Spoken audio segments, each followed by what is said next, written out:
थोडंसं ऐक.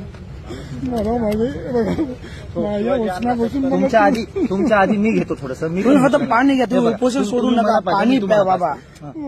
मला माझ्या या इच्छे जगा करायला ऐका ना, व्हिडिओ नका तुमच्या पायापट ऐका माझं सांगतो. ते तिथं मरतंय.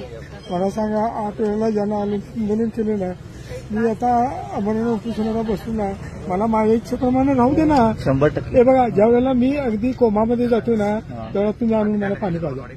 माझं काय म्हणणं नाही. आम्ही 1 इंचभर सुद्धा आम्ही केलेल्या पणापासून बाजूला हटणार नाही आहे. माझ्या सरकारला इतकीच विनंती आहे, या लेकरांचे हाल या ठिकाणी त्यांनी याच्यापेक्षा अधिक करणं हे बरोबर होणार नाही. तुमची तब्येत कशी आहे? मार्ग काढला पाहिजे. तुमची तब्येत कशी आहे? माझी तब्येत आहे, ठणठणीत आहे. कारण का की मी 24ला संध्याकाळपासून आतापर्यंत अन्न पाणी वर्ज्य केलेलं आहे. तरी परंतु माझ्या जीवात जीव असेपर्यंत दादांच्यासाठी मी लढत राहणार आहे, असा मी या ठिकाणी प्रण केलेला आहे. डॉक्टर आले होते का तपासायला? डॉक्टर येऊन तपासून गेले. त्यांनी बरेचसे काहीतरी काळजी घ्या, बीपी वाढतोय, यामध्ये बदल होतोय, असं काहीतरी म्हणतायत. हे बरोबर आहे, परंतु ते मला मान्य नाही आहे. डिटर्मिनेशन ज्याला म्हणतो आपण, ते स्वार्थ त्याग करायचं म्हटल्यानंतर काही गोष्टी घडतात. त्या घडणाऱ्या गोष्टीकडे पाहत राहणं हे आपलं काम. तुम्हाला घरून फोनही आला होता असं समजतंय? फोनही येणार, परंतु त्या सर्वांची मी परवानगी घेऊनच या ठिकाणी आलेलो आहे. माझे सगळ्या बांधवांची लेकरं उघड्यावर पडलेली असताना मी पाहणं, मी खरं म्हणजे मग जर मला वेदना नसतील तर माझ्यासारखा नृतदृष्ट दुसरा कोणीच असू शकत नाही. आणि आम्ही कुणाला अन्याय करत नाही. मायबाप सरकारला नम्रतेची विनंती आहे की बाबांनो, तुम्हीही, तुमचीही लेकरं आहेत, आमचीही लेकरं आहेत. या लेकरांचा हाल अपेष्टा आणि त्यांचा होणारा वेदना यांची दखल तुम्ही घ्यावी आणि याच्यातून काहीतरी तोडगा काढावा. महाराष्ट्रातील मायबाप मराठा समाजाला काय विनंती कराल?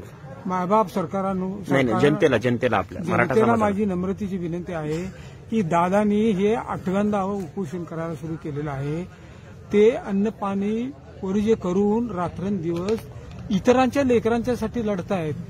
बाबांनो, सर्वांनी अंतरवाली सराटीच्या दिशेनं यावं आणि इथं त्यांची जे हाल होत आहेत ते हाल पाहावं आणि तुम्ही परत जावं. मगाशी मनोज दादा म्हणाले होते की बाकीचे सगळे तुम्ही वयोवृद्ध आहात, तुम्ही उपोषण करू नका, मी एकटा करतो. तर त्यावेळी तुम्ही सगळे पुढे गेला होतात. काय बोलणं झालं दादांसोबत? आम्ही दादांना एवढीच विनंती केली, दादा तुम्ही जर आमच्यासाठी उपोषणाला बसलेला आहात तर आम्ही 1 इंच सुद्धा आमच्या या शब्दापासून बाजूला होणार नाही.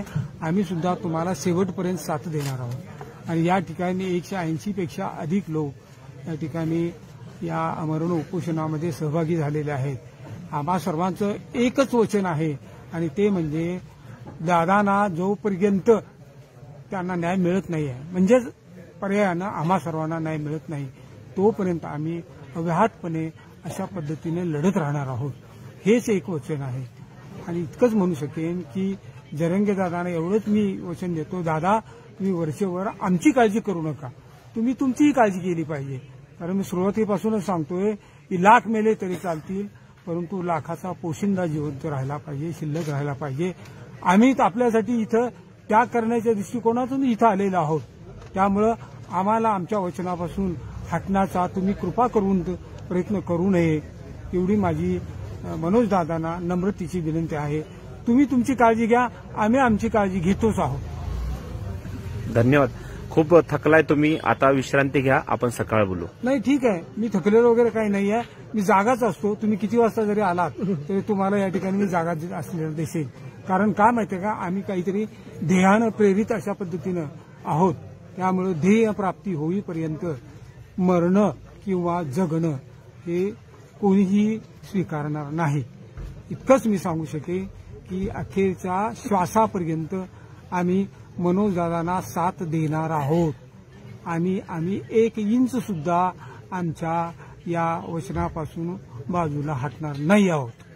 एवढं मी सर्वांना या ठिकाणी सर्वांच्या तर्फे कळकळीनं सांगतो आहोत. बाबांनो, सर्वांनी या ठिकाणी येऊन, खोटं नाटं लोक काहीतरी बोलत असतात, त्या लोकांना मज्जाव करण्याच्यासाठी आपण एकजुटीनं लढत राहूया आणि दादांना आणि आपल्या लेकरांना न्याय मिळेपर्यंत लढत राहूया.